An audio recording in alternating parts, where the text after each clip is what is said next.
Can I have your attention? We're about to begin. If I can ask our celebrity judges, they're over there solving all the institution's problems, not paying attention to me one bit, and they're just still going and still not paying attention. And hey, how y'all doing?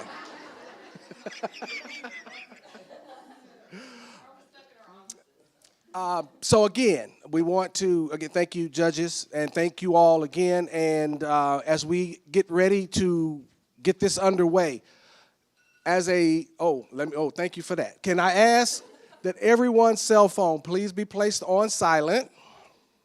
And let me ask, a courtesy to the speaker, please try so hard not to get up and leave in the middle of someone's speech. And if you happen, because nature calls and we can't put it on hold. So if you have to go out and you can wait until the end of that speech, please don't come back in while someone else is actually giving their speech in order to not disturb them and give them as fair a chance as possible. So please remember that. And again, phones in an off position. For our contestants, you will need to use one of the mic, and if we pulled it over and made it stationary, is that okay? And if you happen to be someone who's walking, right, you need to stay, in this general area. I'm checking with my AV. In this general area, you need to stay. So if you go too far over, you may get lost in terms of the live stream. So keep that in mind as well. Anything else I'm leaving out? We're ready. We're ready to see the final round. So thank you all. We're ready to see the final round. So our first contestant, I believe, I left the form, was Denise. Denise, please come forward.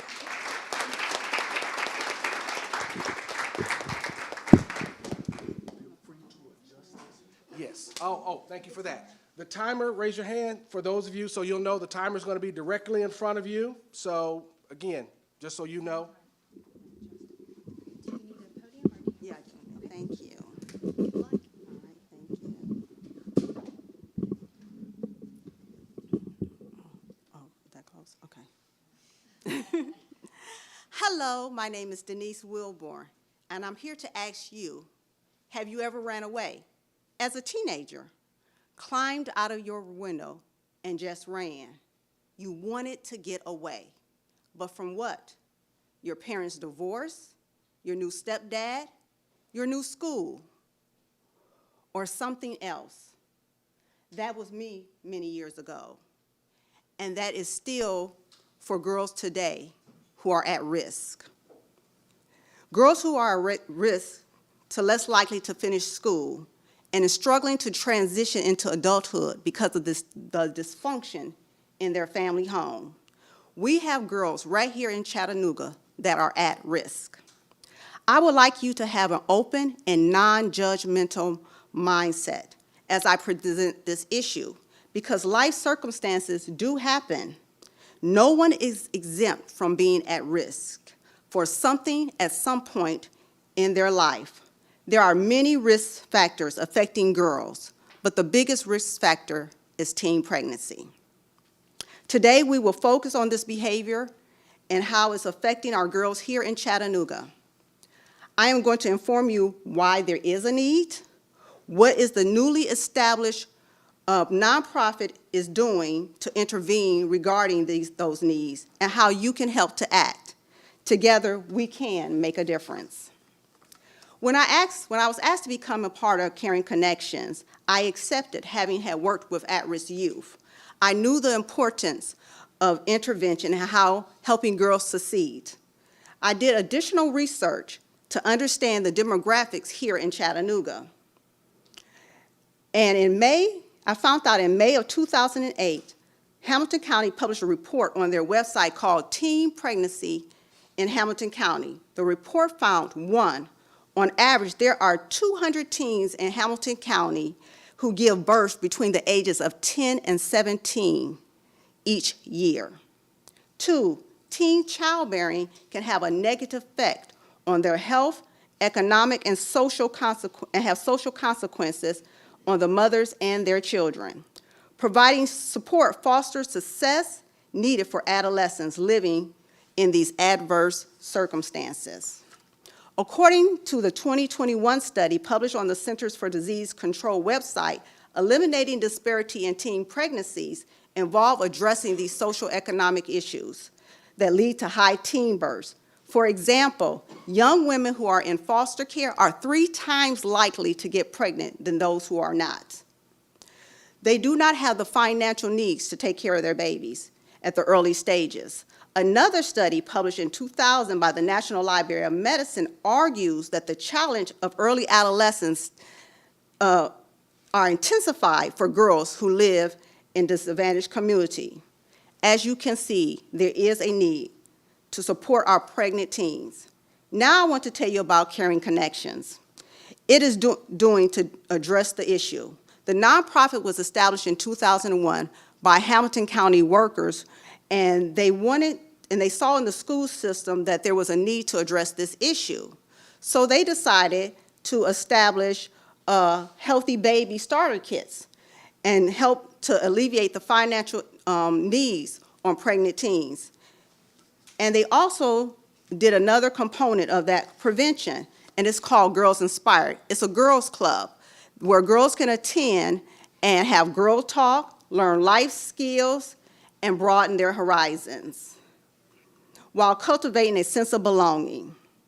Prevention efforts like this, particularly at the community level, play a critical role in addressing disparities observed in teen births. Now that you see what Caring Connections and Girl Inspires does, let's look at the goals and accomplishments since its inception. Within 7 months of Caring Connections' inception, 16 healthy baby starter kits were delivered to expectant moms, and 1 girl received a baby shower. Girls Inspire first club meeting had 10 girls. By the prior year, 25 girls signed up. Now that we looked at the community involvement and donations, now we'll look at community involvement and how donations make a difference.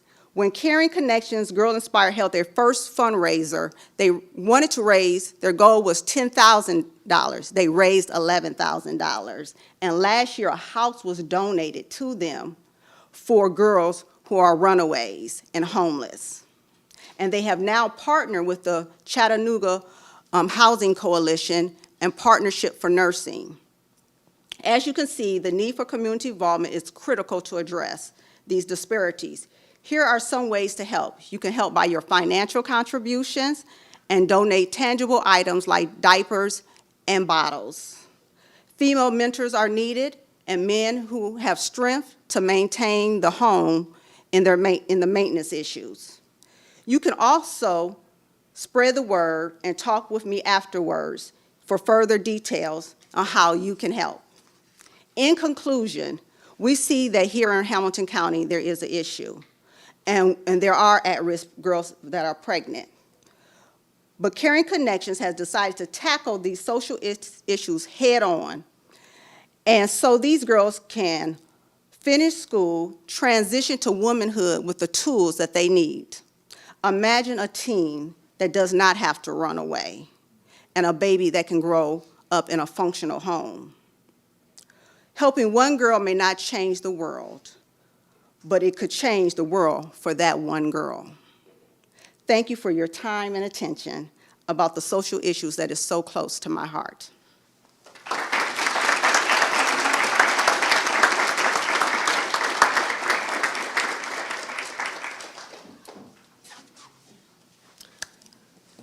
Excellent. Thank you very much.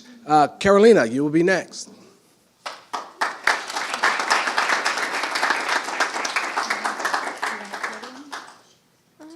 I don't really need it. Okay. I don't need it.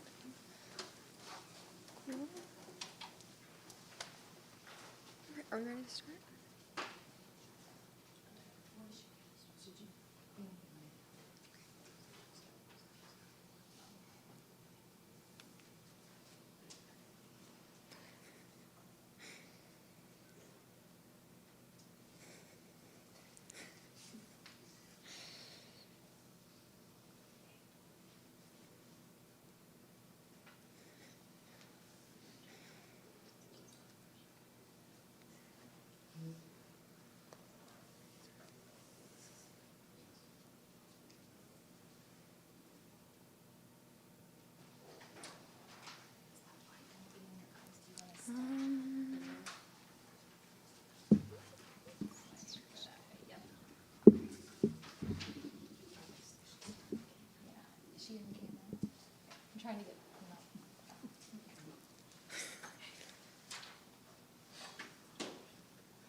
everyone. My name is Carolina Shank, and today I'm going to talk to you about 4-H. But first, I know it's still pretty early on a Friday morning, so let's play a game to get started. I want everyone to raise their hand after I ask a question. Have you all ever been in high school? Okay. Now, have you ever been in middle school? And this one should be pretty easy. Have you ever made a bad decision? Okay, you can put your hands down now. That was a pretty easy question. And chances are, if we could all go back, we would probably do things just a little bit differently. And it's not just us. In fact, millions of teenagers across America face challenging decisions every single day. A leading psychologist, Dr. Eva Krakow, shares that we make over 35,000 decisions each and every day. Chances are, some of those might not be our best moments. And our decisions have lasting impacts. The National Center for Drug Abuse shares that over 50% of teens have done drugs at least once. The CDC shares that 30% of girls will become pregnant as teenagers. The National Institute of Health shared that in 2018, over half of teenagers had mental health issues and a quarter of them were obese. And in 2020 alone, over 400,000 youth were arrested for crimes committed. And these choices, they have lifelong impacts. To make matters worse, those challenges that we faced in high school, kids are facing those in middle school today. Those challenges that we faced in middle school, kids as young as 4th and 5th grade are facing those today. And 4th and 5th graders are not equipped to make those kind of life-altering decisions. So I know I asked earlier if you ever made a bad decision. I want you to think back to that moment where you might not have made the greatest one. Why'd you make that decision? It's one of two reasons. Number one, we honestly didn't know any better. And number two, that bad choice just seemed a little bit more appealing at the time. So what's the solution? How do we fix this? We have to offer sustainable and engaging alternatives to these bad decisions that tempt us along the way. We have to offer something that is more appealing than those bad decisions. And while there are a lot of youth outreach programs across America, there is only one program that specifically targets youth and educates them to make better decisions. And that program is 4-H. 4-H has been around over 100 years. And it's partnered with educational systems across America to teach kids how to make better decisions. It starts in 4th grade and stays with kids all the way until high school graduation. This one program invests in the now, in the day-to-day challenges that kids face. It's a long-term investment into kids, regardless of race, regardless of their gender, regardless of their socioeconomic background. 4-H meets kids where they come from. Unlike any other youth organization, 4-H is an initiative specifically designed to keep youth in school and develop their potential. This tackles reason number one that I mentioned earlier. It empowers youth to make more educated decisions. In fact, the U.S. Department of Justice shared that 4-H was originally founded for the very purpose of educating kids into making better decisions. And the impact of 4-H on teenagers, it speaks volumes. Remember those shocking statistics that I mentioned earlier? Well, here are some better ones. According to an article published in 2010 by 4H.org, 4-Hers, students involved in 4-H, are 4 times more likely to give back to their community, 2 times more likely to make healthier choices, and 2 times more likely to be involved in STEM activities. It's about instilling in youth responsibility and accountability. Now, this idea is really radical. 4-H teaches kids as young as 4th grade 3 things. You are powerful, you are decision makers, and you are world changers. Now, step 2. Offer a more appealing alternative to those bad choices. 4-H has over 40 special interest clubs, robotics, citizenship, creative arts, public speaking. The list goes on and on. 4-H has something for every single kid. It's all about connecting with kids and creating a sense of community where they feel like they belong. 4-H's motto is to make the best better. And that's what 4-H is all about. And the domino effect of this is that kids are more educated and that they make their best better every single day by making better decisions. In closing, but how do you make a difference? I know this is going to sound crazy, but it's not about your money. It's about something way more valuable. It's about your time. Give your time to these organizations. Go to a club meeting. Be a mentor that you wanted to be or what you wanted to have when you were younger. Support 4-H any way you can. In closing, let me leave you with this. 4-H is not just an organization, it's a movement. A movement designed to educate kids into being their best selves. Let's be the role models that we wish we had when we were younger. Together, we can rewrite the narrative for our youth and ensure that their future is bright.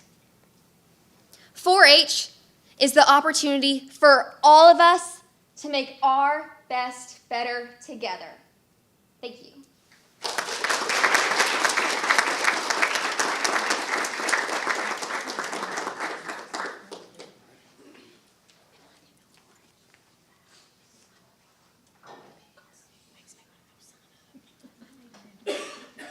Okay. Again, let's get another round of applause. Tashana, come on up. While our judges are finishing scoring our last contestant.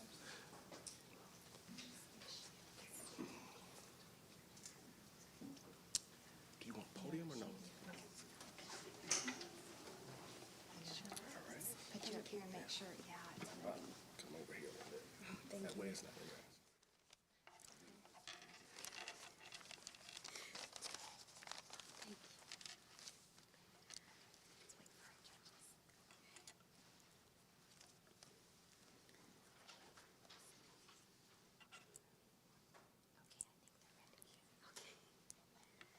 Hello. Can you guys hear me okay? Great. My name is Tashana Maddox, and today my topic is on mental health. But before I get started, is everyone here familiar with the knock-knock joke? As in, I go knock, knock, you go. Who's there? Okay, great. Knock, knock. Who's there? Boo. Boo. I'm so glad I made you guys feel comfortable enough to cry in here with me. I feel like we're closer now, right? Right? Okay. Well, at least close enough to be able to discuss mental hygiene. Mental health is the state of well-being that includes the balance of our emotional, psychological, and social well-being. It affects how we think, act, and feel, like how we respond to stress or how we relate to others. At every stage of life, mental well-being is important. It is the reason why some of you were able to get out of bed this morning and why others had to silence their alarms. Failure, rejection, loneliness can impact our lives in dramatic ways, and poor mental health distorts our minds and misleads us. Mental health is directly impacted by our life's experiences. Hardships, trauma, rejection, loss, or loneliness. These are experiences that can cause psychological injuries. Our mind and our feelings can turn on us after a psychological injury. No longer being the trustworthy friends we once thought they were, our feelings can go from being completely supportive one moment to totally and extremely unpleasant the next. You know, we spend more time making sure that we have a nice smile than actually finding a reason to do so. Ultimately, this means that we spend more time on our dental hygiene than our mind. As a society, we value the body more than the mind, even though we have more psychological injuries than physical. We have to find a way to close this gap between mental and physical health. We have to find a way to make them equal. Dr. Jeremy Noble, a lecturer at Harvard Medical School and author of Project Unlonely, found that loneliness increases the risk of heart attack, stroke, and death by 30%. It increases the risk of dementia by 40%, the risk of type 2 diabetes by 40%. In November of 2023, the World Health Organization found that distinguished that loneliness is a public health concern. And they made sure that they assigned U.S. Surgeon General Dr. Vivek Murthy to tackle the situation. The National Institute of Aging, one of the institutes leading the federal government in research of aging and Alzheimer's, found that prolonged health risk of isolation and loneliness are equivalent to smoking 15 cigarettes a day. But the difference between cigarettes and loneliness is that cigarettes comes with a warning. This can kill you. Loneliness doesn't. And that is why mental hygiene is so important. Because you can't treat a psychological wound if you don't know that it's injured. That is why the impact of Tennessee Voices is so important.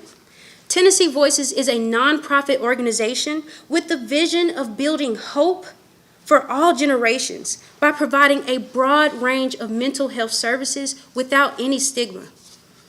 A significant part of the Tennessee Voices mission is to provide public awareness, education, training, and technical assistance to communities statewide and nationally, with resources like peer counseling, podcasts, newsletters, blogs. Everybody likes blogs, right? And even trainings for parents and caregivers. Tennessee Voices is the leader in guiding mental health transformation through dedicated support and services that provide a positive impact on all Tennessee communities. But I also want to share something with you. A professor of public health of microbiology at the University of Minnesota by the name of Dr. V.W. Green, he produced research that over 100 years ago, we began participating in personal hygiene. It increased life expectancy by over 50%. I believe that in just a matter of years, our quality of life could raise just as drastically, especially if we all begin practicing emotional, mental hygiene. Can you imagine what the world would look like if we were all mentally healthier? If people knew how to overcome failure, if they felt better about themselves and more empowered, if there were less loneliness and depression, if you were happier and more fulfilled, I can. Because that's the kind of world that I want to live in. So if you support Tennessee Voices with your donations and by getting involved, well, that's the kind of world that we can all live in. Thank you.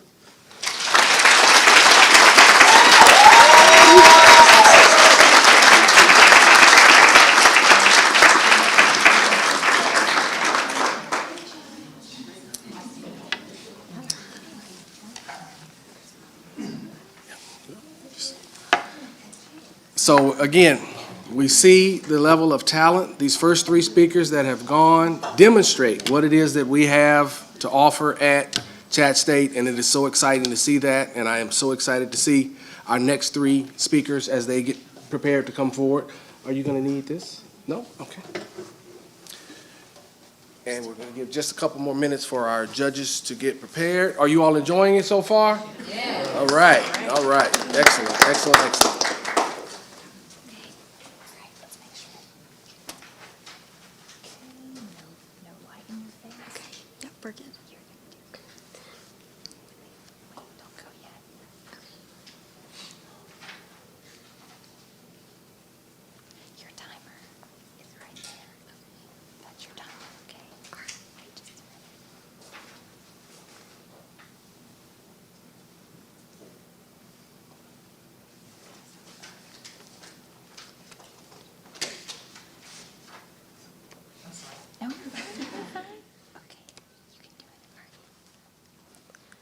When Gideon was a baby, doctors discovered he had stage 4 neuroblastoma, a rare cancer that almost always affects children. His treatment at St. Jude began 3 days later. There, he underwent chemotherapy, a bone marrow transplant, and radiation therapy. After over a year of treatment, he went home cancer-free in January of 2017. Now he is doing great, and he loves to dig for rocks and is a loving big brother. I had never really thought about childhood cancer being an issue just until a few years ago. Whenever I realized it was an issue, I began to take action, and in the last 2 years, I've donated almost $4,000 for childhood cancer research. My name is Amanda Golston, and today I will be talking about childhood cancer and how St. Jude is helping children all across the world defeat it. Let's begin by analyzing the issue of childhood cancer. According to the article Childhood Cancer Awareness Month, September 2023, published in 2023 on the website paho.org, which has partnerships with government agencies, cancer is one of the leading causes of death among children. Almost 280,000 children globally are diagnosed with cancer each year. And just to give you an idea of how many children that is, the state of Vermont has about 650,000 people. And that is just a little over half of the children who are diagnosed with cancer each year. And according to the article, U.S. Childhood Cancer Statistics on the website ACO.org, which is a professional source that I accessed on February 21st of this year, about 1 in 285 kids will have cancer. And every 3 minutes, a family hears the heartbreaking news that their child has this disease. That's about 480 kids per day who are diagnosed with this cruel disease. And in the last 40 years, leukemia cases have risen by almost 35%. As you can tell, we need a solution. There's a great nonprofit organization located in this state that works hard in researching childhood cancer, and that is St. Jude. On February 21st of this year, I accessed the official homepage of St. Jude. This name probably is familiar to most of us. We've probably all been sitting watching our favorite TV show and seen one of their commercials come up. I've seen several of them myself. Their main goal is to advance cures and means of prevention for pediatric diseases. Some diseases they treat include brain tumors, lymphoma, and blood disorders, but that's just to name a few. St. Jude is leading the way the world treats, understands, and defeats childhood cancer. By 2030, their goal is to cure a minimum of 60% of children with the 6 most common types of cancer. And now to reach this goal, they have partnered with the World Health Organization. And St. Jude is also working to discover the genetic origins of childhood cancer and find new cures. And while the children are at St. Jude, their families never receive bills, so they can focus on one thing and one thing alone, and that is their child getting better. A website called charitynavigator.org, which I accessed on February 21st of this year, was provided by my professor. It has St. Jude listed as a 4-star charity as of 2022, and on this website, that is a perfect score. And some of you are still probably thinking, so how has St. Jude actually helped advance childhood cancer research? On February 21st of this year, I accessed the article Why I'm Supporting St. Jude and Why You Should Too on the website decisiveminds.com, which is part of Forbes. This article talks about how St. Jude has helped increase the survival rate for children with cancer. What was once a 20% survival rate is now an 80% survival rate. And the doctors at St. Jude, they share their information all across the world with other doctors so that they can help save even more children. Without this organization, the survival rate of children with cancer may not be this high. Now that you see how childhood cancer is an issue and why St. Jude is such a great nonprofit organization to support, I'm going to tell you how you can take action today. Donating money to St. Jude is simple, and it only takes a matter of seconds. you can go to stjude.org/donate. There, you can select the amount you would like to donate. Volunteering is also a wonderful option. If you would like to volunteer, there are a few restrictions and requirements. You do have to be 18 or older and out of high school. You must live within 50 miles of the hospital and pass a criminal background check.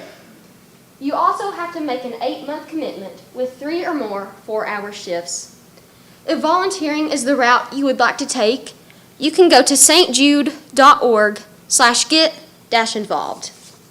Bringing this to an end, not all children will survive childhood cancer. About 280,000 children globally are diagnosed with cancer each year.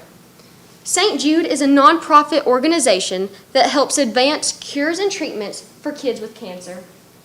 You can donate by going to stjude.org/donate or register to volunteer by going to stjude.org/get-involved. So the next time you see someone like me taking up donations for childhood cancer research, I encourage you to donate that pocket change that you have floating around in your pocket, because that pocket change that you've never once paid attention to in your life could save a child's life one day. Thank you.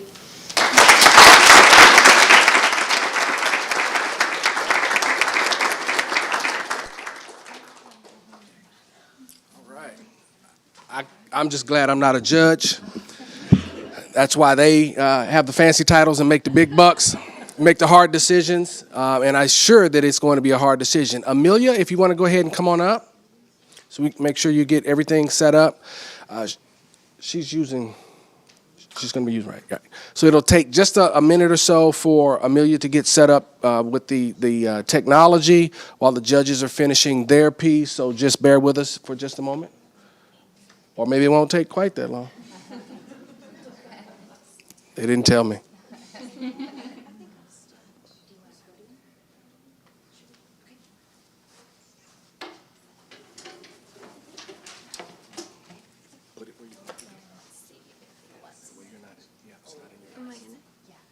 It's up to you. Would that bother you to have just a little bit? Okay.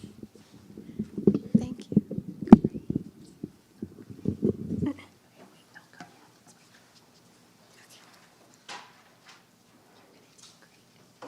Thank you. Okay, all right, ready. All right. Okay. As the famous American poet Robert Frost once said, "The best way out is always through." Today, I want to encourage you all to think about your thoughts. They can help you remember to take out the garbage every Thursday. They can help you navigate your thoughts and your problems in a healthy way. But my question is, what are the extremes of your thoughts? My point in saying this is that you may not know it, but you could be affected by this problem. According to a cohort study titled Suicide and Obsessive Compulsive Disorder, the rate of suicide among those with OCD is roughly 10 times higher than those without. My name is Amelia Hardy, and my obsessions could have started in 2014 in 9th grade when I acquired an eating disorder, or it could have been in 2016 when I started struggling with hypochondria. But the answer wouldn't come until 2019. Obsessive-compulsive disorder explained a lot of my previous despair, but the worst years of my life were categorized shortly before and after I was diagnosed. Before this, I had been living aimlessly terrified, and after, it had taken me a while to come to terms with my new reality. Today, I know that treatment has been the biggest necessity to my success. The International OCD Foundation is helping people around the world who struggled like I did. And they're the reason that I'm able to function today and the reason that I'm able to give this speech in the first place. The importance of the International OCD Foundation is as a resource for information on ways to obtain help from specialists in the field, and it is crucial for receiving the correct type of treatment and getting well sooner. In an increasingly changing world leaning into technological and innovative solutions, what can we do to help people now and make life better? We can support others. Today, I will talk about the needs of OCD and show you how the International OCD Foundation is doing all they can to help people suffering with the difficulties that they are. And I'll help you visualize how this organization is helping those people and how you can also help. But first, I want to talk a little bit more about what OCD is. It is a mental health disorder that causes intrusive or obsessive thoughts that may or may not lead to external compulsive behavior. If it doesn't, this is something called pure OCD or pure OO, where the person only experiences internal compulsions such as reassurance seeking or checking. But the problem with OCD is that it's so misunderstood. It is often characterized by people as a way to describe your neat and orderly tendencies. And honestly, this perpetuates a stereotype in society that does more harm than good. Because this isn't what it really is. Someone suffering with intrusive thoughts isn't likely to link their behavior with OCD because this is the picture that they think of when they think of OCD. So as you can see, this is the cycle of OCD, where you'll start with an obsessive thought. It gives you anxiety, so you do a compulsive behavior to experience temporary relief, only to end right back to an obsessive thought. Which brings me to two of the biggest problems with OCD, being that it takes years to be properly diagnosed, and two, being misdiagnosed is extremely common because of the lack of training on the disorder by medical professionals. According to an article titled "How Often is OCD Misdiagnosed?", which was published by NoCD, a mental health service founded by Stephen Smith after his own struggle with the disorder, came to the realization that if this change remains the same, only a fraction of those with OCD will receive help, and those who do will only receive it after years of life-altering distress. Which brings me to sharing that around 200 million people suffer globally from OCD, which is about the population of Brazil, the 7th most populous country in the world. A recent study by the National Library of Medicine suggests that on average, people with OCD live with their symptoms for nearly 13 years before being accurately diagnosed. Think about that time frame. Think about how much has happened in your life in that span of time. When I was 16, I dropped out of school because of OCD. This happened, and I wasn't diagnosed until 5 years later. And 3 years after that, I gained the courage to come back to school. And without the therapy and support groups that I attended and received, I don't think that I would be able to do it. So now that you know a little bit more about OCD, you might be wondering what can be done about it. With more traction to the OCD community and support of the International OCD Foundation, we can change the duration of how long it takes to get well and have millions of people living more meaningful lives. Without this organization, I wouldn't be where I am today. After my firsthand experiences with this disorder, I wouldn't wish it on anyone else. It's so important to share about this cause, and so important to inspire others to mend the chaos it produces in so many people. If you would like to donate, you can find the button at the top of their website on ioctf.org, and there are many other ways you can donate if you cannot donate with money. And in conclusion, I've talked about those with OCD, including myself, and shown you how the International OCD Foundation is saving lives. Consider your part in spreading awareness and donating. Most often, people try to target things that are very important to their lives of those who suffer.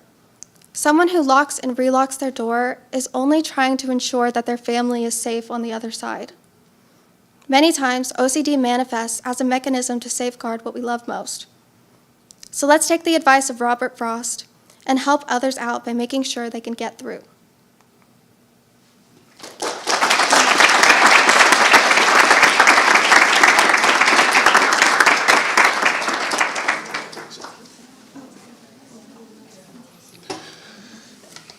Neil, are you ready to go ahead and come on up?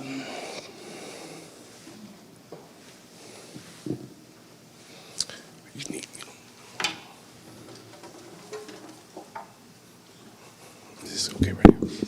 Okay. They're still working on theirs. Okay. So be sure you don't go too far. Okay. Yeah. Yes. Thank you.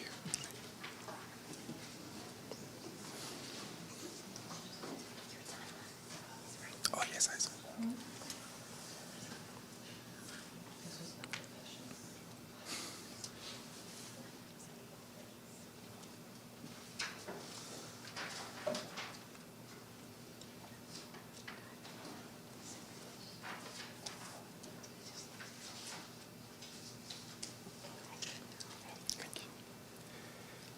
We all carry backpacks within ourselves, whether it is a backpack of depression, of anxiety, of suicide, of PTSD, or any other mental illness. However, in our society, it has become easier to hold on to our backpacks than to simply let go.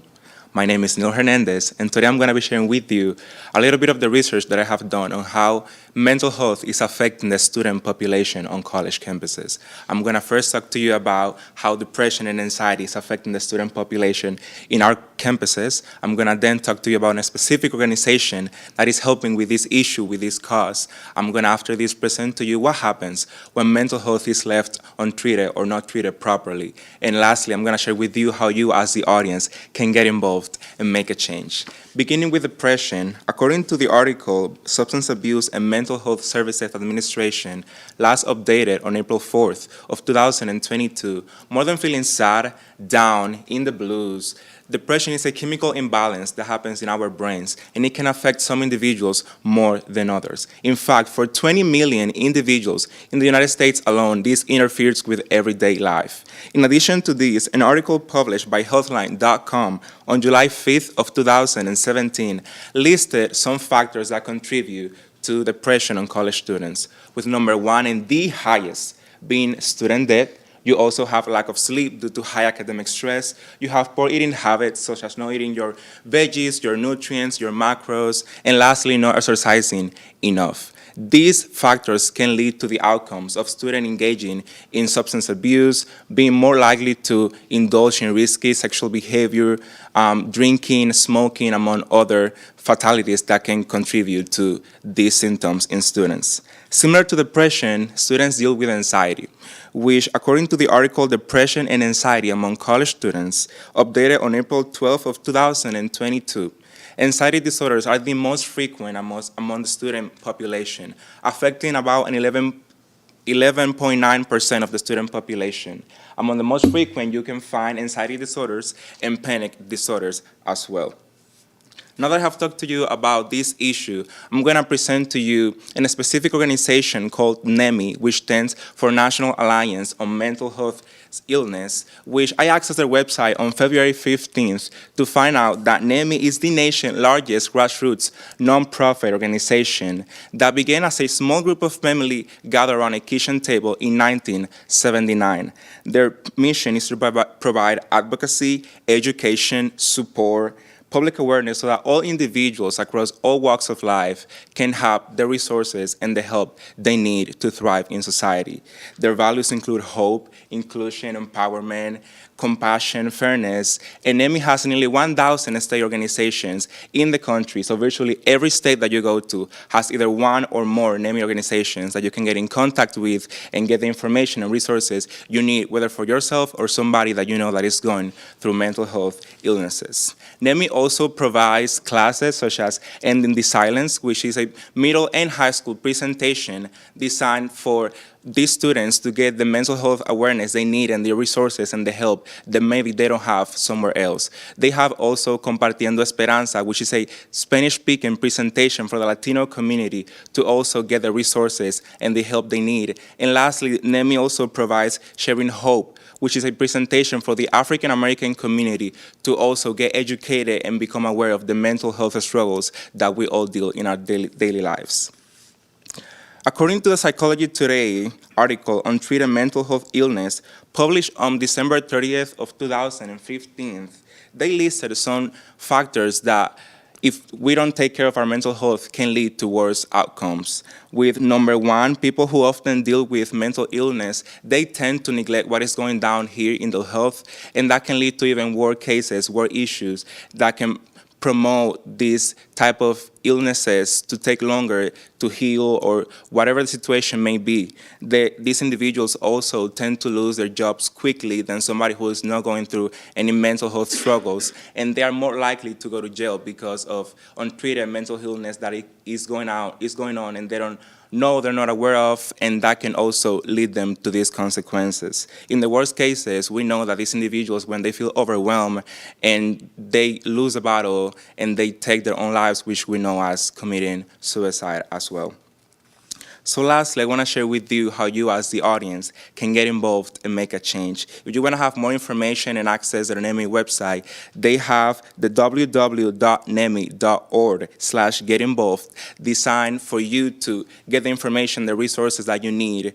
And there you can find the 5K NEMI walk that NEMI does every year, designed for storytelling and fundraising about mental health. You can also pledge to be non-stigma free, which is being non-judgmental, non-critical, but rather supportive, loving, kind, respectful of those individuals that have decided to be bold and show those struggles that they're going in their daily life. And lastly, as a student, you can also open a NEMI campus club in your community college or either four-year university, even high school, and you can also help your classmates, your peers, to go through these struggles. So as I approach my conclusion today, I'm going to remind you of my points.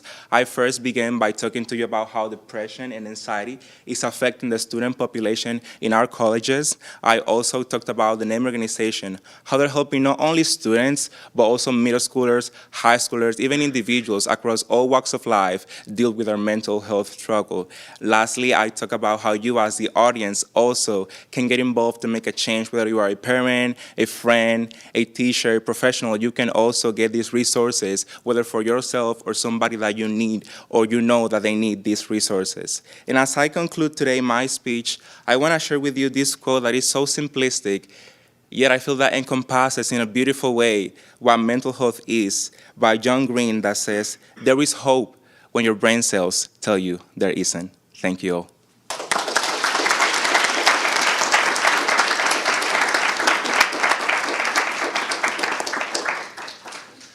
Phenomenal group of students. Phenomenal. Let's please give them all another round of applause.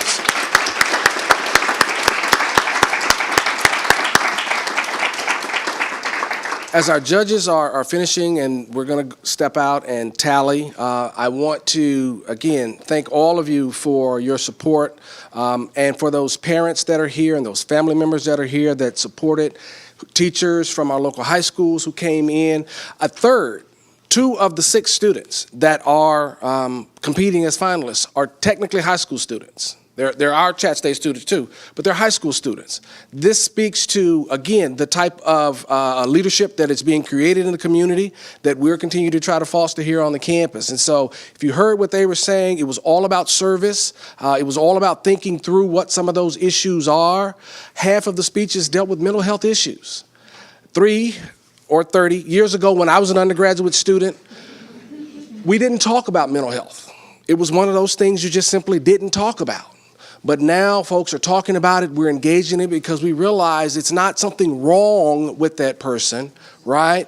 They have an issue that needs support, just like someone that has high blood pressure or someone that has some other health issue. And so as a result of that, we're changing that stigma. And so it's certainly a pleasure and a joy to see our students, much younger than me, much younger than our VPs and other faculty and staff that are here, that are saying, these things are great topics to discuss. So I applaud those students, and then also applaud all of those students who are talking about, again, how do we get out in our community and how do we help? How do we get involved in 4-H and how do we get out and help pregnant teens? And all of the things that you all are talking about is outstanding, and you should be applauded for your commitment, for your research, and for participating today.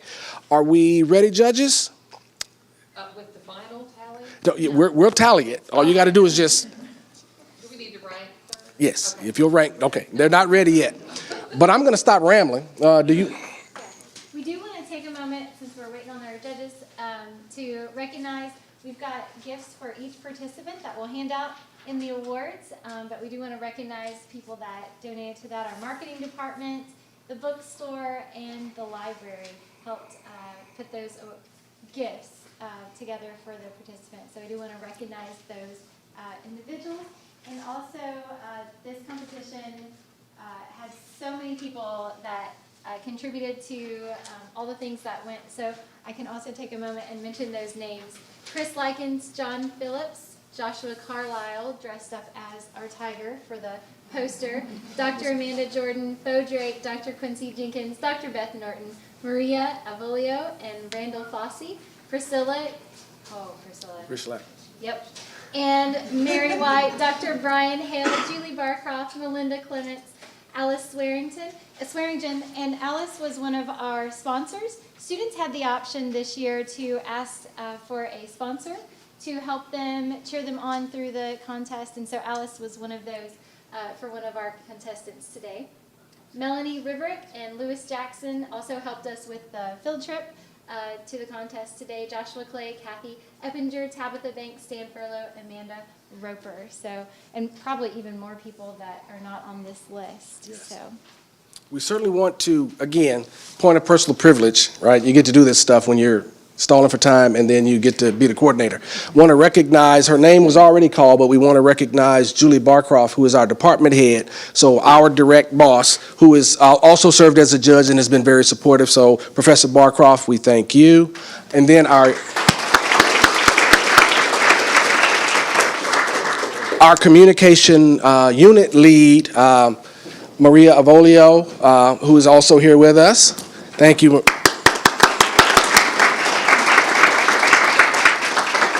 And then Mary White. Interesting factoid.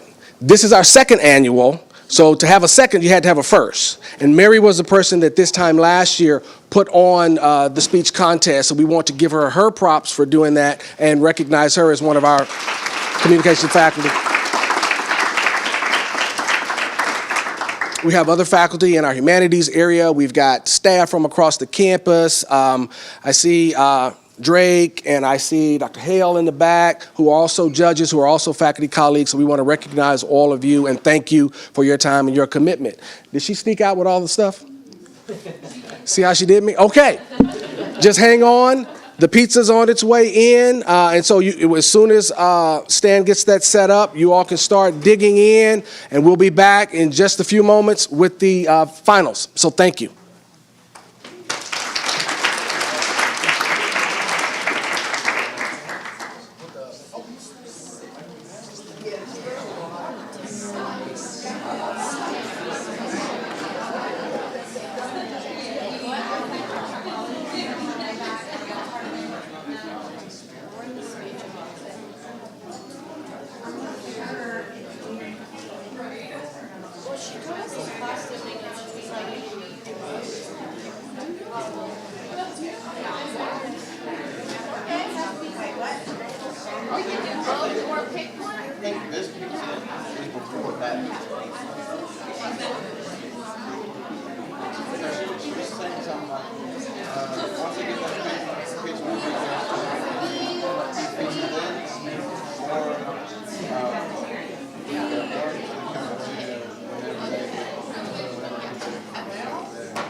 I printed his scholarships and he emailed me back and said, we need to make some changes.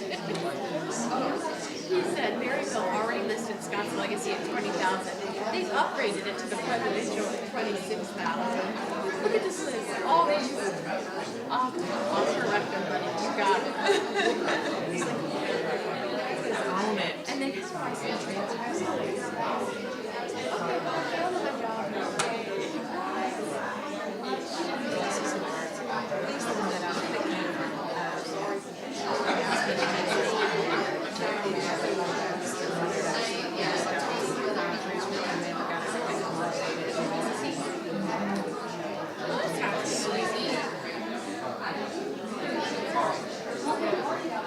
Let me tell him so he doesn't worry.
I only heard one thing, and it was about the kids ADD or ADHD and how it's more than out. She's not going to decide to you know, I haven't ever lived with that, so I don't know. I just, yeah. Oh, and I also had a breakfast meeting. I'm sorry, I didn't think I was going to be special. Lord, that's so bad. Yeah. It's like Don, my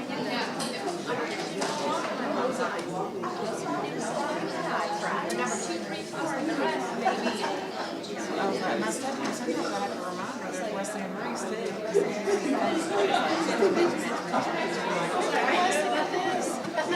I forgot what West Indies.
to be aware.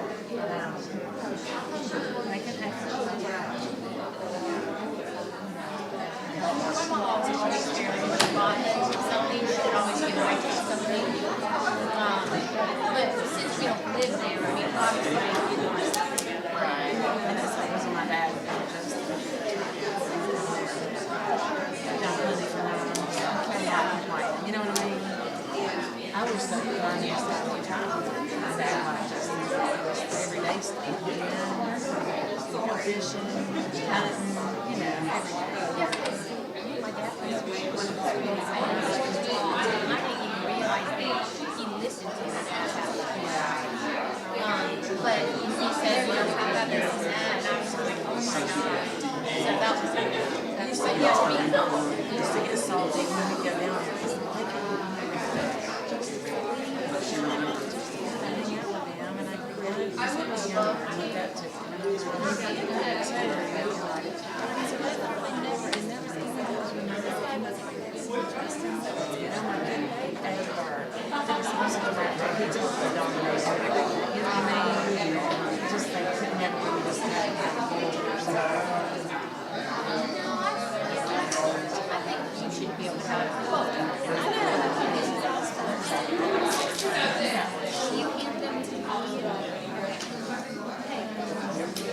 like it.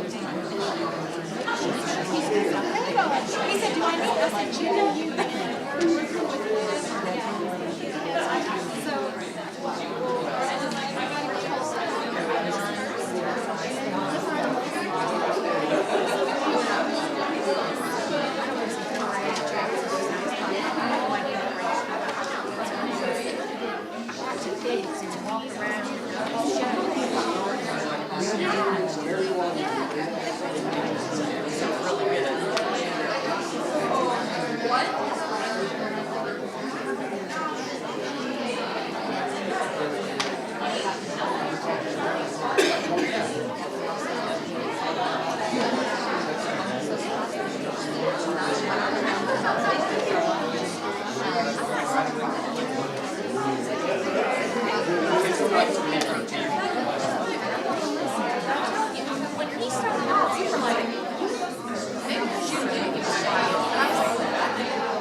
how are you? So you're still helping out? Up until June, I graduated in May, so my contract expired. Well, that's a good thing. So where are you going to transfer? I'll still be around. Yeah, not going far. Maybe you could work in their touring and all that. You'd be really Yeah, good at and this that. is already approved. Oh, okay. So I'll still come visit. Yeah, because you'll be really good at that. Yeah.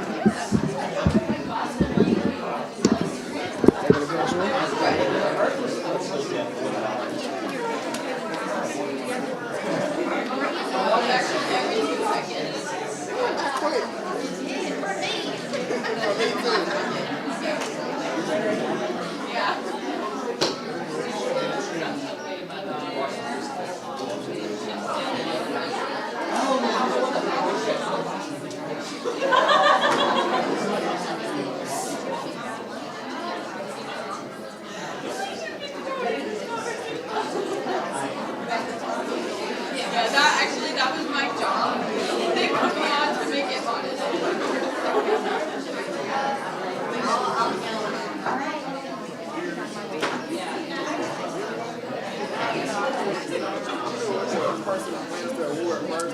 All right, we are ready. We have the results.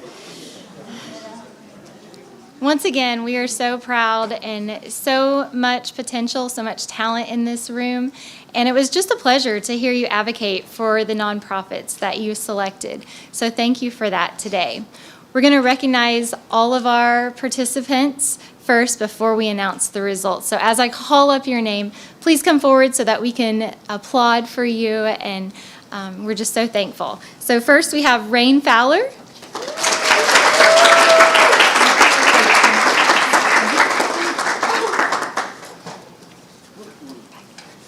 Next we have Liliana Henry.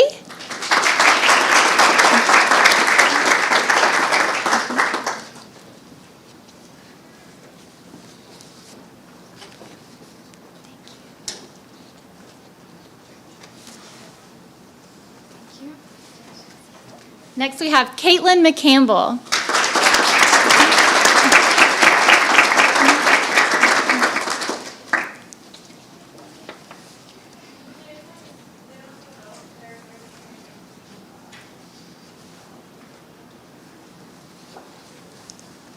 Ryan Polis.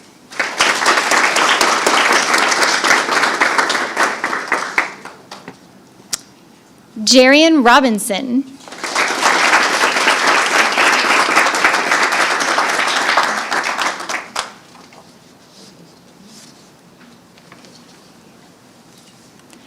Isaac Shropshire.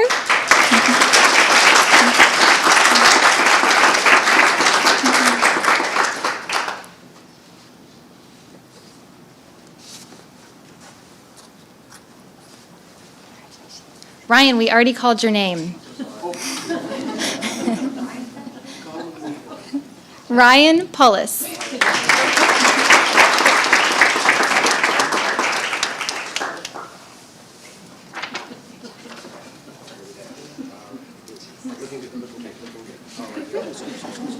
Let's give them all one more round of applause.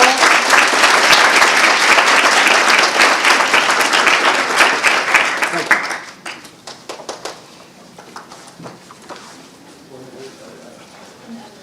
Okay, can I ask our celebrity judges to please come forward?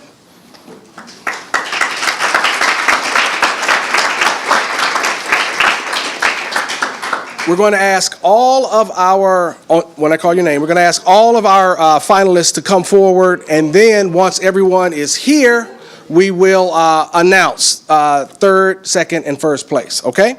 So, Miss Amanda Golston.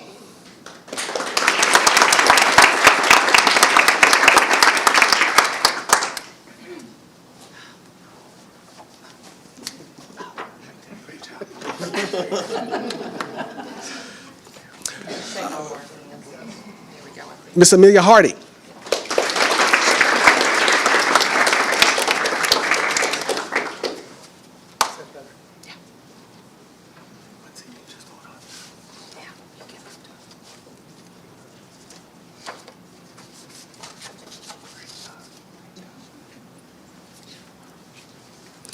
Mr. Neil Hernandez.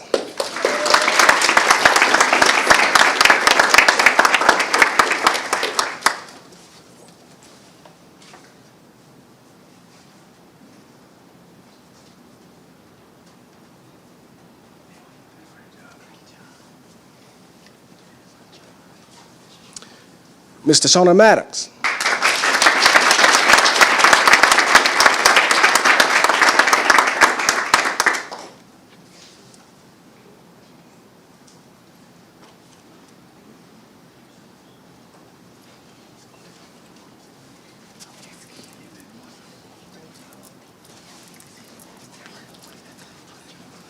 Miss Carolina Shank.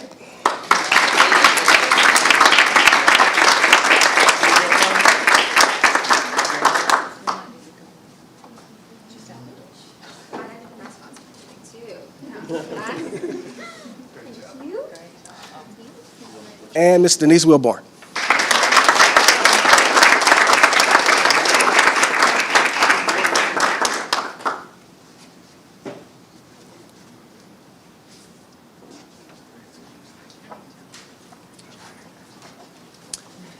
And before we announce first, second, and third, let's again give all of these phenomenal contestants another round of applause.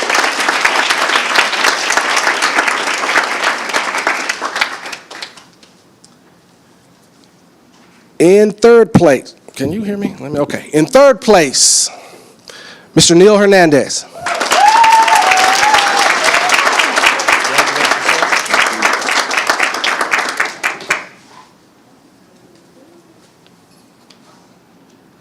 In second place, Mr. Shonda Maddox.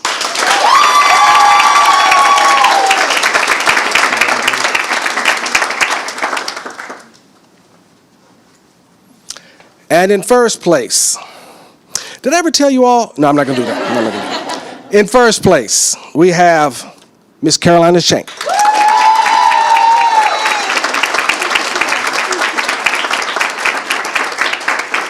All right.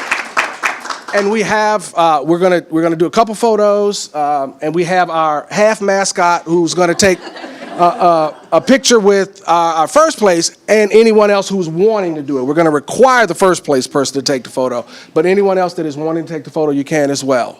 And then we'll start eating here in just a few moments. Okay. Are you our cameraman? I think so. Thank you for your service. I mean, you Professional rocking photographer ChattState. right there.